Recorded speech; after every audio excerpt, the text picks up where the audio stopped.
It is the Banner Baseball Show. Paul Mancano and Andy Kostka here on a Monday. Andy, can you believe it? The Orioles have an off day. It is the first time this month that they have an off day, and it will be the last time this month that the Orioles have an off day. What are you doing with all this free time on your hands suddenly? Well, I am finishing a feature story, and So you're then not taking an off day, of course. no, I'm working, and Okay. then I get on a plane tonight, and I'm going to Germany to be a football hooligan for a week. Wow. That's Yeah, going to be fun. yeah. I will not be tweeting about the O's. I will instead be tweeting about like Serbia. It'd be great. My followers are going to be like, "Who is this guy? Why is Yeah. why is why is he decked out in a German flag?" Get ready to Um, lose followers this week. it will happen, and it's okay. Sure. But it'll be a good time. Wow, what a blast that is going to be. So everybody for the next week, you can just mute at AF Costco on Twitter. No, don't do that. Stay You can tuned.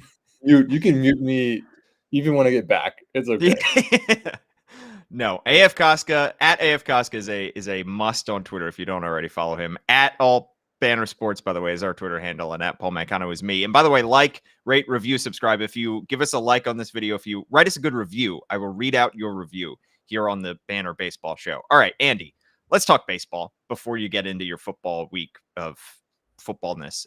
Let's talk about the Baltimore Orioles taking 2 of 3 from the Philadelphia Phillies. We're also going to touch on an injury to another key starter. But first, what a weekend it was in Baltimore. As TJ Hortensi runs social for the Baltimore Banner said, put it perfectly. He said, this weekend was Baltimore at its best. You had Fleet Week, you had the city packed with Orioles fans, packed with Phillies fans for a massive series at Camden Yards. It was a clash of the Titans. Phillies took game 1, Orioles took games 2 and 3. Game 3 was paused several times due to the massive aircraft flying over the stadium. The ballpark was jammed. It was a sellout all 3 nights.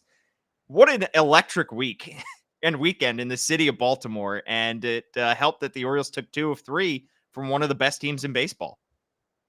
Yeah, it was a great weekend of baseball. Father's Day on Sunday. Happy Father's Day to everybody out there. Um, Appreciate the Philadelphia fans stimulating the economy in Baltimore. Thanks for that, everyone. That was really great. You got to come Yeah. down and see see Baltimore at its best. This was a rocking stadium. I hope they enjoyed Camden Yards because it's a beautiful park. Beautiful week. It was hot, but beautiful weekend. And great baseball.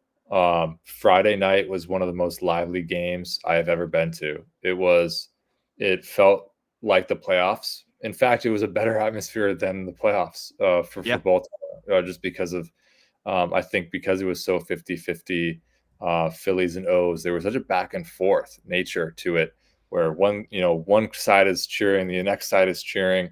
It felt like a proper football atmosphere. And, by that, I mean European soccer. So it was truly great. So if that is what baseball is now in Baltimore, holy cow, this is as good as it gets. And Yeah. I just hope people enjoy that. There's always ups and downs. Again, Friday night was such a fun atmosphere to cover a game at. But there is the news, of course, that Kyle Bradish lands on the 15-day injured list with a UCL sprain, which is the same injury, of course, that he had in the winter. And we will talk a lot about that. But just to kind of finish up, this this this series against the Phillies. I mean, these are two of the best teams in baseball, and you were against Zach Wheeler, one of the best pitchers in baseball this year, and it was a coming out party for four young O's. It was Gunnar Henderson, Adley Rushman, who have been, they are, at this point established, even though the Gunner's 22. They're stars, and then Colton Cowser and Jordan Westberg are proving that hey, they are, if they're not stars yet, they're stars in Baltimore. And man, it was 4 homers against Zach Wheeler, and he had given up maybe 3 all year before that game. So it was a tremendous performance on Sunday. Corbin Burns did what Corbin Burns does. Don't need to, you know, that's it's funny. You're It's kind of what we used spent to our it at this entire point. last Like you should, podcast talking about. Yeah. yeah, like it's like okay, yeah, he gave up 2 runs and another quality start. Yeah, that's what he does. But it was just it was a tremendous weekend, and props to the Phillies fans for traveling so well and helping to make it such a great environment. Um, I hope that O's fans will see what the Phillies fans did and travel really well for the rest of the season for the O's. And we have seen it. I mean, I don't mean to like we've seen it on the road. A lot of O's fans do come on road games and they make lively environments, but it can be really fun when if it's a big series. Think about New York this week. Um, I won't be there. Danielle will be covering it she'll be covering New York and Houston. Both of those are huge series too, and it would be really fun if there were O's fans there to make it a lively environment. Yeah. I mean, this is a reminder of why I hated and why I'm glad that they did away with the weird interleague rules about when interleague games can be played, about how often you can play National League teams if you're an American League team, because we have not seen too many clashes between the Orioles and the Phillies, between the Orioles and the Braves, like we saw earlier in the week. These two teams are just up the road. I mean, I-95, it's an hour and a half from Philly to Baltimore. And now these two teams are the top two teams in baseball, save for the Yankees. And you got to see just how electric a series between these two teams can be with these fan bases meeting up. And I thought it was great because I think oftentimes if it's a closer rivalry, if it's like New York and Baltimore or New York and Philadelphia, you get a lot more animosity. But because it was early enough in the year, because these two teams are in different leagues, you saw a lot of mutual respect. I think a lot of Phillies fans left this weekend with a greater appreciation of the talent that the Orioles have. Maybe these are guys that Phillies fans hadn't seen up close and personal or known the name Jordan Westburg and Colton Cowser, and they leave the weekend with an understanding of who these guys are. That's how you grow the game. So on an overall macro standpoint, it's great to see that these games are being played and that these fan bases are getting together and learning about each other's teams and coming together. It's exactly what the game needs, and it was great to see in a weekend in Baltimore. But you said the four young guys hitting home runs against Zach Wheeler yesterday. I think the term outshine for the Orioles for this series is applicable because the number of stars in this series, Phillies obviously have a star-studded roster. They have Zach Wheeler. We saw, Bryce Harper didn't hit a home run, but did some damage. Kyle Schwarber, a great leadoff hitter for them with a leadoff homer to open up the series. But the Orioles have their stars as well. And so this is a matchup that I think a lot of fans were leaving the weekend saying, if that's the World Series matchup, everybody would be in for a show. Yeah, absolutely. It just was. It was basically as good as June baseball can be, and you add in the fact that there were F-35s flying overhead, That was and wild. yeah, I was like on Thursday, or excuse me, on Saturday, when that air show was going on before the game, I thought to myself like, this better be over before first pitch. Like, Yeah. how are they gonna play through this? And then Sunday, they had to play through it, and they paused every once in a while. But it's like, geez, and what a, I will avoid talking any more about it actually because I don't want to get a letter from my editors. But hey, America. It was crazy. Yeah, it was just a nuts environment. All right, let's talk about the injury to Kyle Bradish because that was the one big bummer of the weekend. He leaves Friday's game after 74 pitches with an elbow injury that turns into a right UCL sprain. It's the same injury that he had during the offseason right before spring training started. Andy, you and I were down in Sarasota doing a live show, the very beginning of pitchers and catchers reporting to Sarasota, talking about Kyle Bradish and the exact same injury. But at the time, the Orioles thought we can get him back soon, and that's what they did. He went with a PRP injection, platelet-rich plasma injection. He only missed about a month. He came back. He was pitching great. He was looking like the former ace of the Orioles staff. Now this basically 1B to Corbin Burns is 1A, and things are looking great. And then he leaves Friday's start early. Now, we don't want to speculate as to whether he will need Tommy John surgery. We've already seen John Means and Tyler Wells both requiring elbow surgeries as well. They're out for the year. It's nearly impossible for a rotation, any rotation in baseball, to be able to pitch through and get through this many devastating injuries to their starting rotation.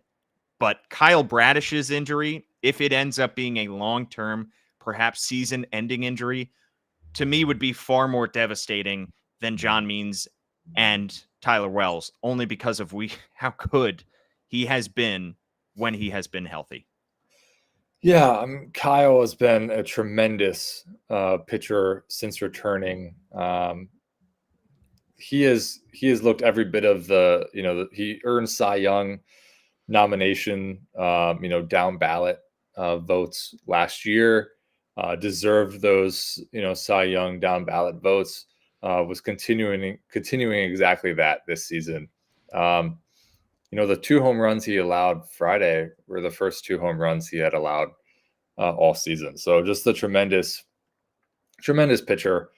This would be a huge blow, and there was already a need for starting pitching help at the trade deadline, most likely for Baltimore. This only exacerbates that need. Of course, we're not doctors. We don't know the outcome. Yep.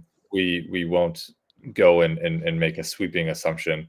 But regardless, he's a UCL sprain. Even best case scenario would keep him out for a little while at the very least. If everything miraculously goes well, we saw him at the beginning of the year. I mean, that was a UCL sprain he suffered in late January, and it kept him out until kept him out through the first month of the season. So even if you're looking at the same timeline, he's going to be out for a little while. So that's at the minimum. This is the more you have to assume, like, we will ask Mike Elias, if and when the opportunity arises that, if we discover that Kyle does need Tommy John surgery, a natural question to ask, of course, is why did they not have Tommy John surgery in the winter? We can't really assume. The reason, the PRP injection worked for this long, and that goes to show that the tear in the UCL was partial and it wasn't very severe if the PRP injection worked and he was able to pitch as well as he did with it. So they thought that was the best course of action. These are professionals who are not, they did not just randomly do that without doctor supervision, so they knew that this was, that was you never want to go under the knife, regardless, it's an easier recovery if you don't have to get surgery. And so it would have been great if that was a permanent fix. Clearly it wasn't, because now he's injured again, but you hope that he doesn't have to go under the knife and it's a more mild recovery process for Kyle. But we'll learn more as the time goes on. I think at the very, if we look at it just at where we are right now, and assuming he is out for a month or two at the least, maybe the season if it's the worst, you still have a rotation that has been really impressive, and you have Corbin Burns at the top of it. Where would this team be without Corbin Burns? Holy frick! Yeah, think about that. He's been electric. I mean, he has been, like we said last week, he has been everything that they've asked for and more. The trade absolutely was a home run. Sending out DL Hall and Joey Ortiz. As good as Joey Ortiz has looked in Milwaukee, it has been absolutely worth it. Yeah, absolutely. Cole Irvin is having a career year. I know he gave up 4 runs in his last start, but pray for his oldest dog that day passed away on his start day. So he was pitching with a really heavy heart, really difficult situation for Cole to pitch through that. So keep Rocky in your prayers. He was a good Yorkie rescue.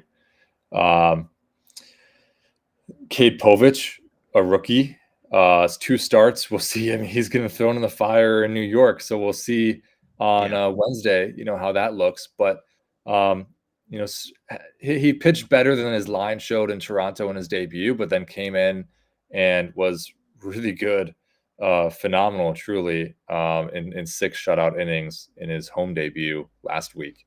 Albert Suarez, a journeyman that they convinced to bring in on a minor league deal, worked with him throughout the fall and winter of last year.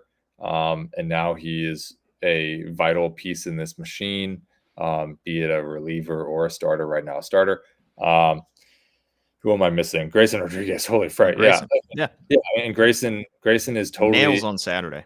Yeah, totally taken. I mean, it's hard to even imagine that he's a 24-year-old who's, or maybe, yeah, he's 24.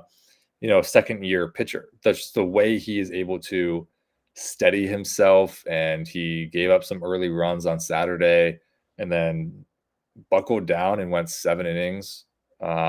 Truly impressive from Grayson, and shows just how much he has grown as a pitcher in less than a year.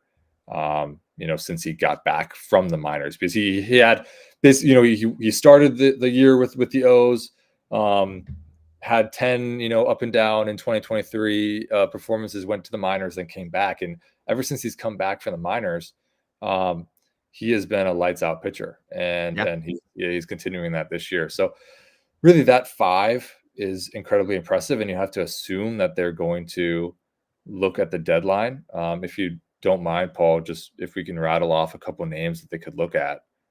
You wrote about on the BaltimoreBanner.com, where you can subscribe $1 for 6 months. You gave us 6 names of potential trade pieces, and I know we're a month and a half away from the trade deadline, but this Orioles rotation, at least long term, if you're looking at a playoff rotation, a potential playoff rotation, you rattled off the 5 guys for the short term. But if you want to go into a series feeling good about 1, 2, and 3, which we know that was probably what doomed the Orioles last year, is they only had 2 of what should be a 3-man solid rotation, you need to add one more guy, not a Jack Flaherty. I think you need to add one more guy who you can feel good about pitching in game 2 or 3 of a playoff game. And you threw out 6 names that might fit that bill. And of course, I forgot to mention that Dean Kramer will be coming back from injury. Yeah, pitching in a rehab assignment this week, I believe.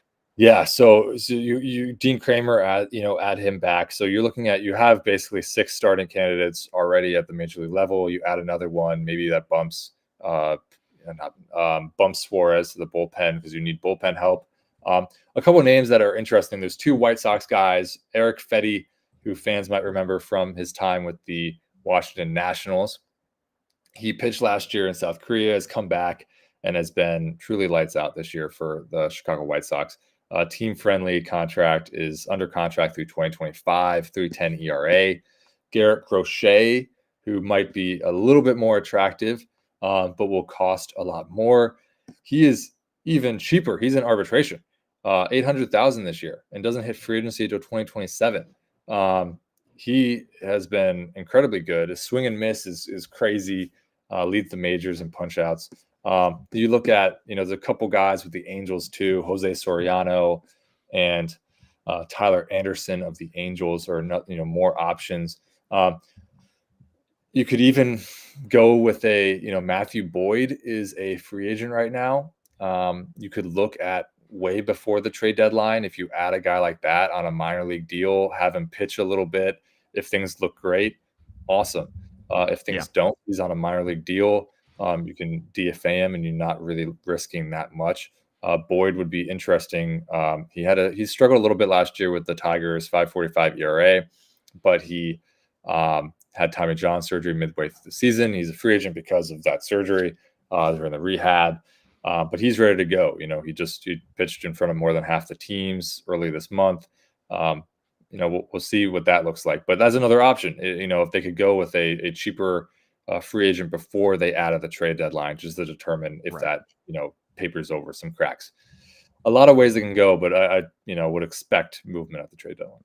Yeah, I think the big question is which of these teams that are on the bubble right now are going to be sellers in about a month and a half, because you have so many teams right now floating right around 500. I mean, like the Cubs are 4 games under 500. The Pirates are 3 games under 500. The Giants are 2 games under 500.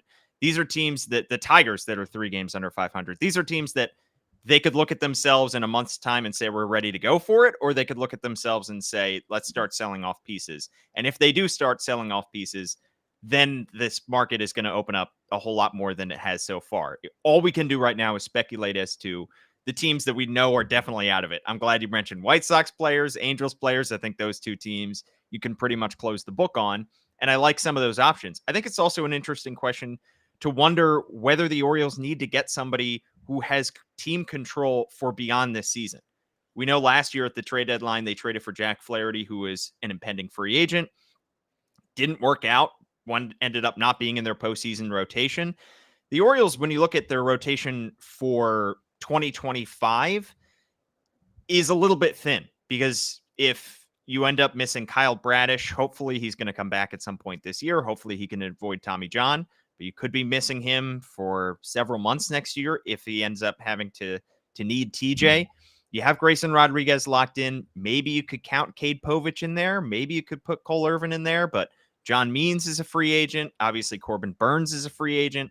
So you are really thin in 2025 for the rotation. That can be a problem you can address during the offseason. But if you could get a guy who is under team control through 2025 at least at this year's trade deadline, maybe you feel a little bit better. And that's why Eric Fetty, who's under a team-friendly contract for next year, some of the young guys that you mentioned, Garrett Crochet, the other White Sox starter, I feel like the Orioles should try to get somebody who has a little bit more team control. It'll probably cost more because those guys tend to be younger and teams don't like to give up guys who aren't going to be impending free agents. But look, if any team can swing a deal for a veteran using their prospect haul, it is the Orioles. And I think that they could go out and get somebody who could help them not just in 2024, but in 2025 and maybe beyond. Yeah, a guy that really interests me is Jose Soriano for the Angels. He's Yeah. 24, and he's not a free agent until 2029. Yeah. Of course, it's going to take a haul to get a guy like that. But the But Orioles have a haul. They can Dude. put that package together. We've seen Connor Norby in the big leagues. Kyle Stowers has looked good in the big leagues. They have so many guys who are. Kobe Mayo is going to come back from his rib injury at some point soon. He's going to be He is back. He is back, actually. joining Triple A Norfolk. Yeah, So and they have the guys. Yeah, Soriano has a 100-mile-per-hour fastball. He has a turbo sinker, and you've seen what sinkers can do in this organization. They just seem to, the O's seem to really maximize that sinker. His ground ball rate is 60.8, which is the 97th percentile. So with this infield defense behind him, and you have a starting pitcher that gets 60.8% ground ball rate, I mean, that you just lick your chops at that. I mean, yeah. So he's a really interesting guy that has projectability to be a good starter. This is his first year as a starting pitcher. Was in the bullpen last year. He intrigues me a lot. Of course, he intrigues a lot of teams. So it'll be a potentially a large haul, as we said, to get him. But it's definitely doable.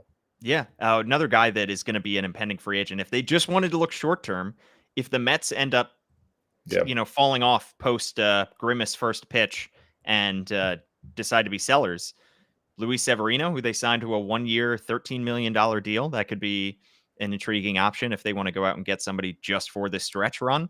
But I think we both agree, Andy, that they need some kind of rotation depth here. And we still think that they could add to that bullpen. They're still missing Danny Coulomb at the time being, hoping to get him back, but we'll see. Craig Kimbrell seems to have turned his season around over the last month, and he got some nice reaction from Phillies fans when he was pitching over the weekend at Camden Yards. But they could probably add just one more guy to that bullpen, and we'll see if they end up needing to trade for that guy.